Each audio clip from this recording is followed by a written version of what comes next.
Habbo Hotel, a name that is, at this point, synonymous with my life and backstory as a virtual world gamer, as well as being one of the most successful pioneer virtual worlds ever. Habbo Hotel was technically my first virtual world ever, back in 2001, opening up my eyes and mind to the wonders of the internet and internet chat rooms of the early 2000s. A social avatar MMO by Finnish company Sulake, Habbo Hotel has now been around for 23 years and has undergone tons of changes and has a long history. Most of that I was a part of, being a player since the inception of the UK servers in 2001 and playing well into the 2010s. That makes this case, like a few other special ones, a personal one for me, detectives, which means I can offer that much more insight and personal accounts of my time spent in Habbo Hotel. Talk more about the significance of the title at large, and why it potentially has been faltering, lately especially. That last part is what we focus on in this series, Death of a Game, a series where we explain the largest contributing factors to a video game or company's death and chronicle them through the use of a timeline of events and detective intuition. All of this culminates at the end, for every detective's favorite, final deduction, where we solve the case for good. Now strap in, detectives, and customize your avatar in this social avatar virtual world, and the beginning of my story.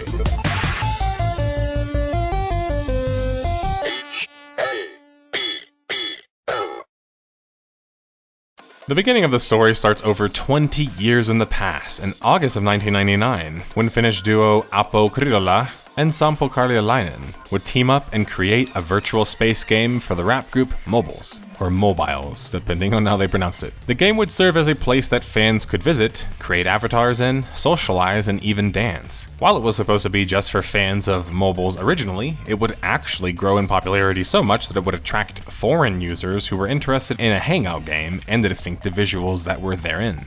Appo would create a Java-based server with a client-server system that allowed them to run multiple rooms. They would also utilize the Shockwave plugin and not Flash at the time due to widespread availability. This would limit their user base somewhat, but still allow users to play the game seamlessly without having to download a game client. After the success of Mobile's Disco, the Finnish duo would team up again, this time for the company Taivas, creating a battle snowball game similar to the early Club Penguin titles dubbed Lumisoda, which would also share a moderate level of success. This would all culminate in what would initially be dubbed as Hotel Kutakala. Sampo and Appo would team up and found Sulake, which would, with the help of British businessman D. Edwards, create a series of virtual hotels, starting with Finland, their home country. Hotel Goldfish, as it was translated in English, would be incredibly successful. Sulake would be formed around the same time, and with the help of their UK business connections, they would introduce a paid currency system early on called Coins, a VIP membership called Habbo Club, which would kind of mimic a subscription in most MMOs, and start moving into other territories shortly after. Sulake was able to clear $200,000 or so in profit following their first year, showing everyone their potential to come. The beginning of English-speaking servers and my entrance into the story of Habbo Hotel comes the year of 2001. The UK server was launched in January of 2001. A friend of mine at the time, at school, had a PC, which was a big deal, and a console at his house, and lived near the school that I went to, so I would often go to his house to play games. One day I went to his house, and besides watching him play Half-Life or Sims as usual, he started showing me some weird pixel Sims-looking game where you could talk to other players online and they would respond to you. To put this into context, we were both 8 years old at the time, and had unknowingly discovered a virtual world, in this case, Habbo Hotel. And for those who know me personally, you know how much British culture I know for some reason, and well, this was why I grew up playing on the UK server for a number of years before Sulake would bring the game to the US, and even then, I would still remain. This would help me fall in love with socialization, globalism as a concept, and discovering and meeting other cultures. And luckily I was able to develop a British sense of humor in the trenches. I even remember my first char name, Ryu455, to follow my friends, Ryu454. I wasn't very creative at the time. I would then proceed to have probably 10 more accounts, including all kinds of horribly corny names like Confessions because of Usher's album, and Big Timers because of Manny Fresh and Lil Wayne, and yes, even Master of Foreplay, and no comment. Habbo Hotel was my first virtual world, and it isn't quite the big, massive, mainstream title that people would expect to be my first, but Habbo Hotel taught me how to socialize, understand identity and ego, understand social hierarchy, and learn how to make friends. Habbo Hotel was where I got to be myself. My weird virtual self, and sometimes, well, not myself, pretending to be much older and engaging in socialization with adults. And it was where I got to hang out with my friends in real life when we weren't in front of each other, which back then, when you were a kid, was kind of actually difficult to achieve. Habbo Hotel was about creating your identity and assuming who you wanted to be in a virtual space. I would assume many identities and perspectives, which partly helped me fall in love with roleplay and helped me mostly fall in love with socialization and virtual worlds, and the fact that they could provide that to others. While many are quick to talk about the negatives of such, as I will do later in this video, the positives are also overwhelming, teaching people in a safe environment how to socialize of all ages and how to navigate the real world as a real utility that many virtual worlds sadly lack today. Habbo, by the way, would double its profit just 1 year later. That US server would come September 2004, 3 years after the launch of the UK server, and ironically, I wouldn't switch over for a number of years, and even then, I wouldn't fully switch over. I, like many other English-speaking players, not even from the UK, would remain on the UK servers due to us accumulating wealth there. Now, what is wealth in Habbo Hotel? Well, wealth is determined in basically 2 ways. The coins that you have, which you can purchase with VIP, or you get from purchasing VIP, which also will grant you monthly furniture. And then finally, the furniture, which you can get from the monthly furniture, trade for, or earn in minigames like racing, mazes, or even just enlisting in a club and having a job and then getting paid for it. Habbo utilized Fernie as a method of currency primarily, so being rich in the game was having a lot of furniture, and a lot of rooms to store them in. Furniture would depend on the demand, but it was always guided by the Habbo items like the Habbo chair and the thrones, which were VIP items. And what would develop from this extensive form of currency was a market surrounding gambling, the furniture itself. These would take place in casinos, where Habbos would spin a number of dice in a game of blackjack until the winner was determined. I spent the majority of my time in Habbo Hotel gambling and racing, which both of those you can expend furniture in, but gambling is the one that you really money pit yourself in. Now that probably doesn't sound that hot to those with children, and it shouldn't, but the gambling in Habbo, which also exists in many virtual worlds just in different forms, just like the black market does, just like our real world, right, needed regulation. Even early on. Remember, Habbo Hotel was supposed to be for teenagers, and gambling was sort of the only persistent threat in Habbo to begin with, which was gonna create problems. But Sulik's approach of being hands-off regarding the meta forming in Habbo Hotel would end up being kind of their downfall. But before that, they were raking in cash with reported profits above an impressive 8 figures. Habbo wouldn't only have success when venturing out into new regions, most famously, they would fail when moving into China, with the Chinese server shutting down August 2007. Pets would be introduced in the early 2000s and then brought back in 2009. I even logged on more recently and still saw that my pet was very much alive, and just ignore the fact that I hadn't fed him since I logged off. Sorry, virtual doggo. Habbo Hotel, despite being pixelated and quite aged by 2009, offered quite a robust experience for a virtual world. You could have your own property, a job, your own pet, a relationship, and much more. This is important because many virtual worlds, especially MMORPGs of the time, focused almost entirely on conflict and being a combatant, which is only a small part of existing in an actual world, even for a soldier. Now, Habbo Hotel doesn't have any combat, which is another extreme on that end, but it offers so much more in the world to explore that it was fun for players like me who played plenty of other more war and combat-focused MMOs. Sulik, recognizing the failure of Habbo Hotel in Canada, as well as the faltering audience in the UK, would merge the new booming audience present in the US. I don't have the exact population numbers, but I played both games and the US version almost immediately was way more popular. Merging these hotels is kind of lame though, because it removes the unique hotel aspect that made Habbo special in my opinion, and it mixes a wide range of cultures who don't even necessarily get along that well or even like each other. Speaking of other memes, "Pools closed" would become a famous saying reacting to a typically dumb movement from 4chan. "Pools closed" was used as a saying because the 4chan users would spam public rooms and block people from accessing things like the pool. The movement, like most 4chan movements, was started mostly as a troll movement and then turned into something sort of serious, with people even protesting in front of the Sulik studios in Finland. While dummies will try and pretend in the comments that it was a worthy cause behind it all, in the end it was kind of just thinly veiled racism and kind of funny. The kind of stuff that the internet was famous for at the time. Habbo Wired would be introduced October 2010 and would introduce triggers for furniture. adding more complexity and increasing the things that could be done with them. Theoretically increasing the customization, but also making minigames more fun and active.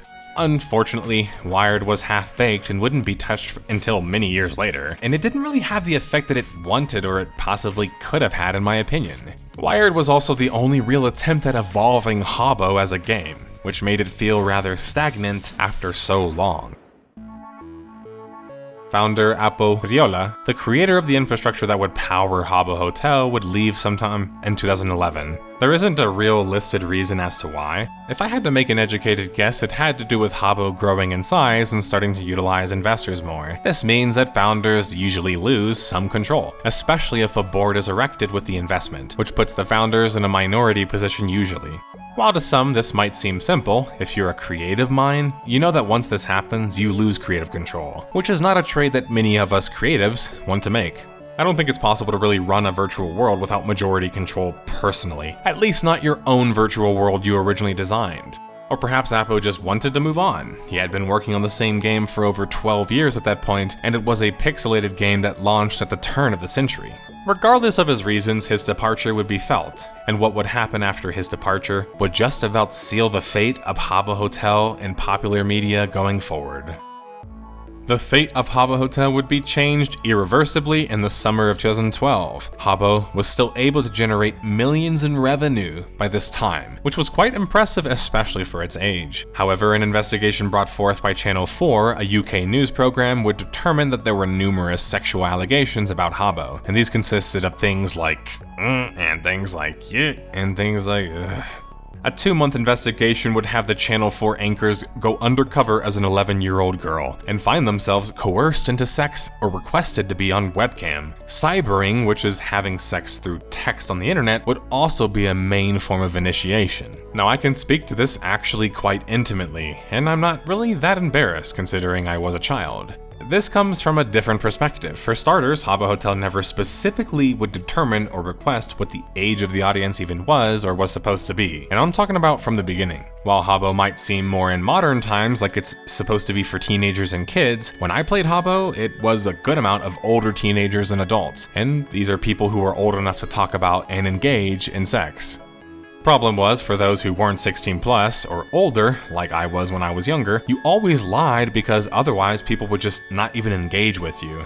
Over the years though, as Habbo would become more attractive to a younger crowd and the older crowd would age, this was never combated, and they never got ahead of the issue. You kept this cybering sex culture in the game that many of us knew existed, I would even argue the majority of us knew existed, for a number of years and refused to believe that even the developers didn't have any idea of it. The problem was, well, what now? You're trying to attract younger audiences, while not actively changing your game or world culture. And if you did invite these younger players, they would be in an environment that's not really friendly to them, which is what ended up happening. Now, Sulake could have still gotten ahead of things if they didn't just turn a blind eye for so long. They should have been, over the course of the game's life cycle, been hiring actors and game masters or moderators, doing the same thing that Channel 4 did, trying to snuff out the wrong people for the game. You have to police your community actively, lest it literally falls to craziness. And you also have to make a stand. What kind of audience are you trying to attract? If it is an older teenage to adult audience, well, the sex thing is gonna be a problem. And that's what happened after the Channel 4 piece, which would result in a period dubbed as the Great Mute, where effectively everyone was muted from speaking in Habbo Hotel for a number of days. Sulake and their wartime CEO, Paul LaFontaine, now were in for a serious storm, but that's why you pay CEOs like that. Nearly immediately after the report, one of Sulake's big investors would pull out altogether, and not much longer after, another large investor, this time the largest investor, would also check out.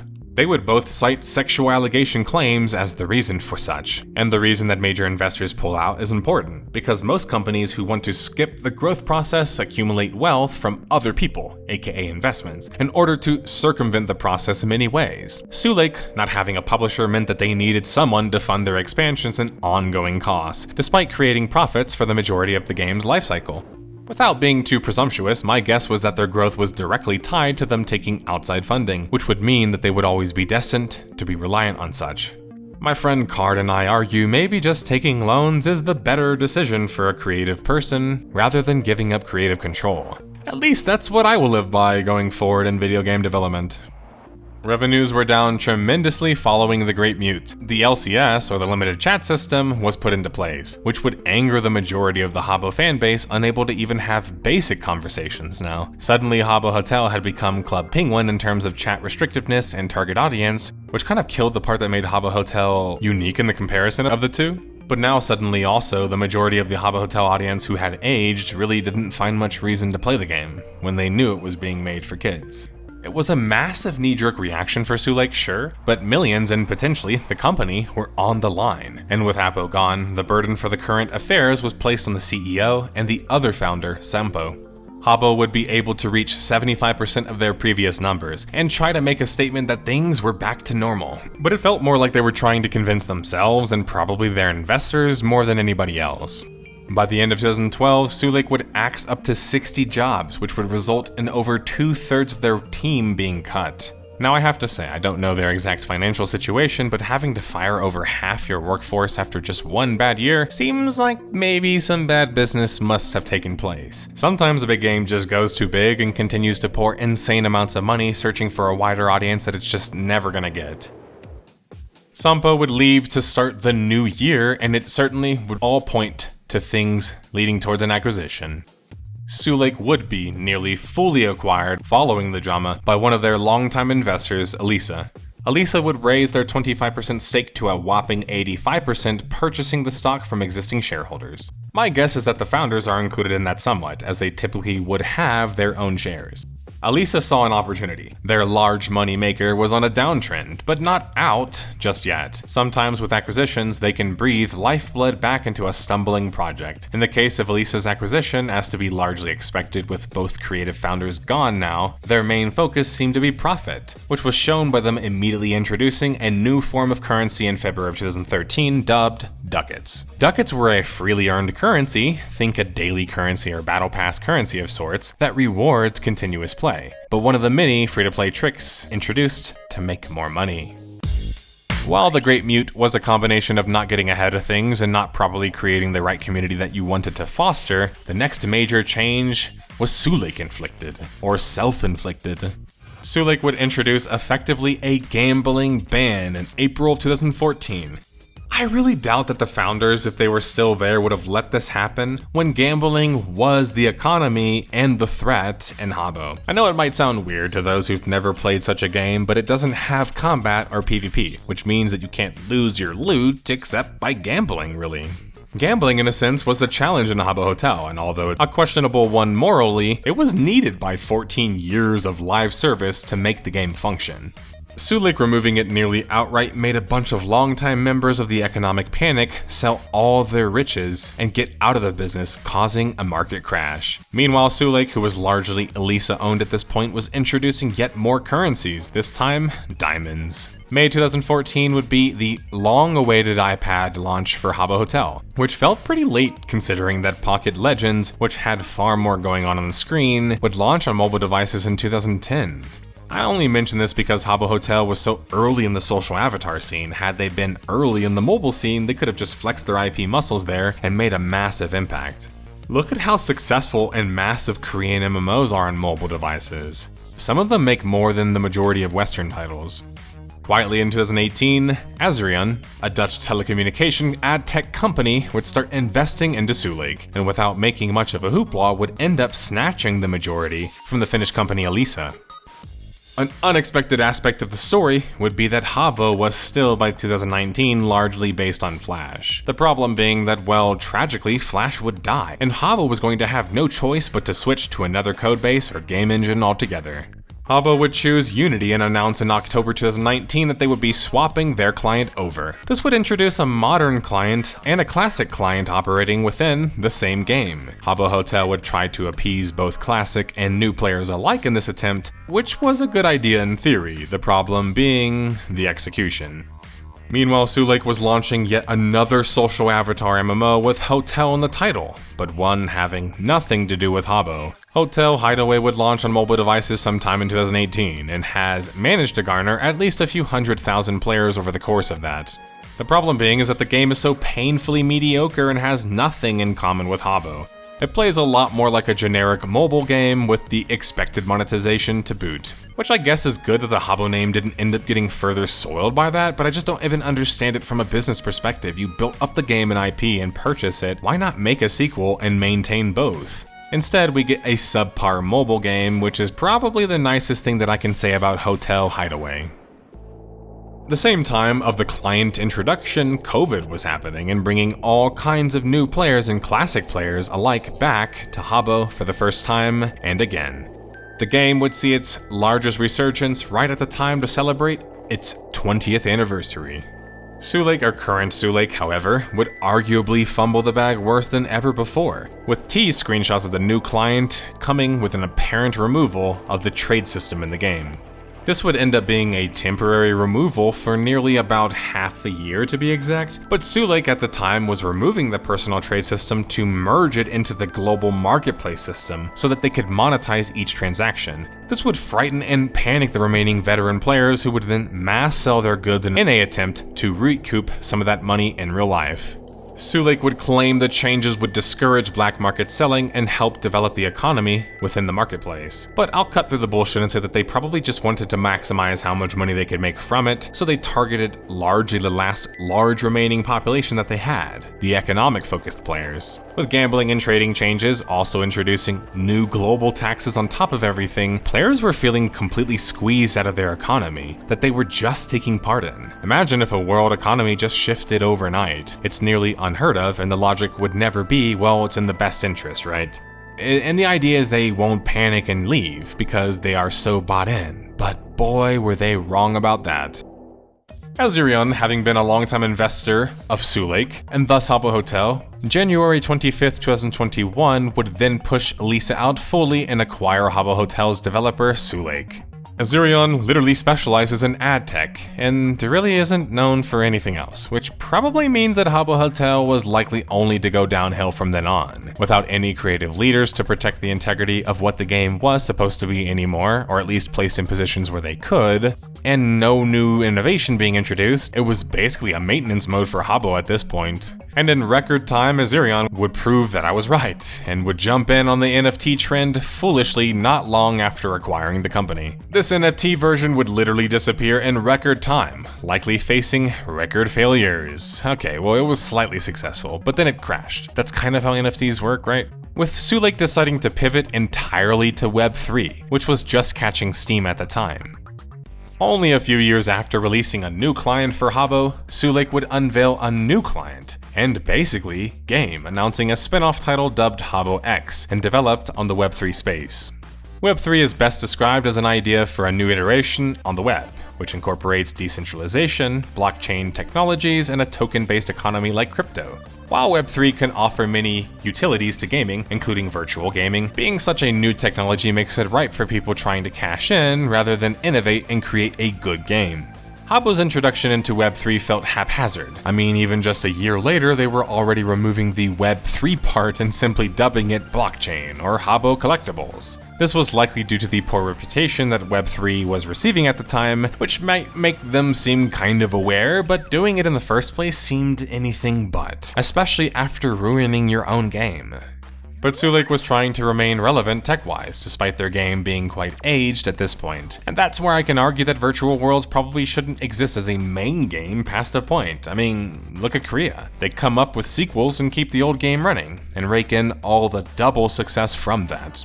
Habbo Hotel not deciding to move towards a sequel, or at least greatly evolving their gameplay, was making them a less attractive alternative to others, especially with how young the crowd was lending towards now. VR chat was invented in 2014 and would take up steam like no other as it became the de facto online social chat game. With corporations fumbling Club Penguin's success, it looked like Sulake had followed that suit, and both major social avatar MMOs had essentially died around the same time, despite having massively successful and long runs. The GM in charge of Habbo would finally address the community, basically years after multiple poor decisions had been made running the game into the ground. Mumupoapa, who I didn't even know his name until I zoomed in at the top, meaning that he doesn't introduce himself despite the post being supposedly an introduction?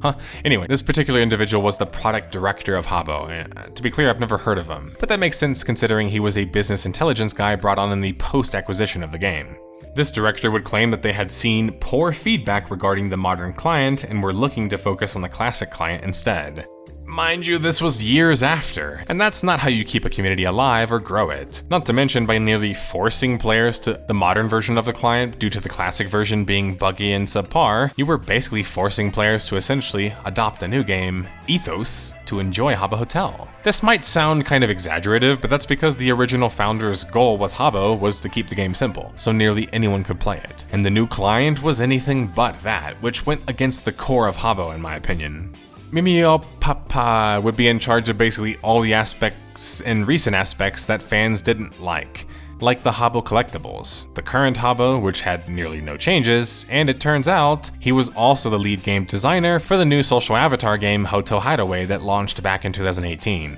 Is because in my opinion, changing from a business specialist to a main developer never happens, and it's largely because their interests aren't always aligned. And well, that's not hard to see with Hotel Hideaway, how in this case it probably was. The game is clearly designed more for monetization than it is for the Habbo community, and it looks nothing like Habbo for starters, has way more pay-to-win monetization systems included, and it offers far less content in nearly every way. I mean, if you didn't even know that Sulik even worked on it, or if I didn't even mention it in this video, you wouldn't even know that it existed, and you wouldn't even know that it had anything to do with Habbo Hotel.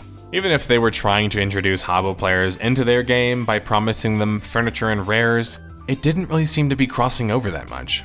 How much of Sulik's workforce had been shifted over since 2020? How much focus had Habbo been getting or not getting despite being the main breadwinner and still having some success at the time? These are all questions that you should ask yourself with the existence of Hotel Hideaway, and the final question you can ask yourself is just this: was Hotel Hideaway even worth it for Habbo fans? And I'll answer the rhetorical fuck it, no. Nothing of the essence of Habbo Hotel is in Hotel Hideaway. The only thing that they share, well, they have hotel in the name. And now imagine, you have millions of a pre-existing audience, or a potential one especially, and you do nothing to make your new game like your old one. What bizarre decisions clearly made by people without much idea of what a virtual world is, what they're doing in it, or how to sell one. With that music playing, this case has come to an end. Habbo is a name I will likely never forget. Just like I won't forget most of my time spent in that pixelated social avatar of a virtual world. The one that messed up my way of speaking and writing so much that when I went to middle school, I would literally speak in leet speak. True story. I think the sooner that Habbo though would have steered towards the teenager and young adult crowd, which dominates like most fiction categories, just go to a library or something, or check Amazon, the better things would have been, and the more that they could have avoided so many of the previous issues that ended up messing them up. I mean, even just look at Habbo retro servers. They existed for many years for this exact reason, as well as being options for those who are unwilling to pay for Habbo Club. But without both creative founders and leaders to back things on, it seems like Sulik is intent on squandering whatever they have left with the Habbo IP. And although the game is not dead yet, it has reached, arguably, its lowest point ever in terms of population and market acceptance. How did Habbo Hotel, which was making millions in profit, and captured the attention of the youth of a generation, falter so harshly and quickly? Well, if you weren't paying attention along the way, Sulik made questionable major decisions. It lost the original founders and creatives. The gameplay just never evolved. The Great Mute, the gambling ban, the economy crash. And like that, I can get closure to a certain part of my life and childhood. And while Habbo is still around, it doesn't really resemble anything like the Habbo that I remember. Personally, it sucks not only to see Habbo in such a dire strait, and led by people seemingly without a clue, it sucks because Habbo joins yet another social avatar MMO that blew up, only to just fail. We've also covered Club Penguin, and like Habbo, both games have generated absurd amounts of money, got successful, got acquired, and then sort of faded away. While many were quick to use this as an excuse or scapegoat to write off social avatar style MMOs or MMORPGs altogether, both of my videos were created in part to convince you otherwise. The fall of virtual worlds sometimes have nothing to do with the game or the world concept itself failing, but everything else around the game or project just going wrong. And socialization and playing with others is what ultimately makes virtual worlds successful and, most importantly, unique. So there will always be a place for a world that focuses more on social practices and occurrences, and I will continue to await that day. Thanks for watching. Okay, it turns out that this story isn't over yet. In a surprise turn of events, after the writing of this video, Habbo would release a new server dubbed Habbo Hotel Origin, set to launch like today as of the 18th of June. This new, or old server in a sense, would provide all fans with the Habbo that they loved and remembered, and a fresh start server to go with it. I don't know if this would be also on mobile devices, but if so, that's pretty rad. But I'm certainly surprised to see the announcement, period, and I then am kind of not surprised. Because I contacted a few people at Sulik, and it's almost like they knew that I was coming. And whether this was a predictive move or not, it's genius because here I am, advertising it for free. The new server would reportedly follow suit with other classic servers, and elect a community-run poll system, which would mean that changes would never blindside players and they could be progressively evolved in the game over time, just like old-school RuneScape. Now, all systems aren't perfect, but I think it's the best given the situation. I personally find a lot of potential in this Origin server, especially if it does include gambling. And especially because, remember, I mentioned earlier that retro servers were a thing, and were kind of popular for this exact reason, because they could go back to classic versions of the game. And I should also add that Mackleby, who's in charge of all of this, is actually a player and dev that I remember when I was playing the game. Not that I can remember much about him, I just know he's a classic Habbo lover / OG, which puts the project in some good hands, I would say. And with that, we have a story still unfolding, and perhaps Habbo Hotel as we know it, in modern terms, is dead, but Habbo Hotel Origins could very well be alive. Thanks for watching again.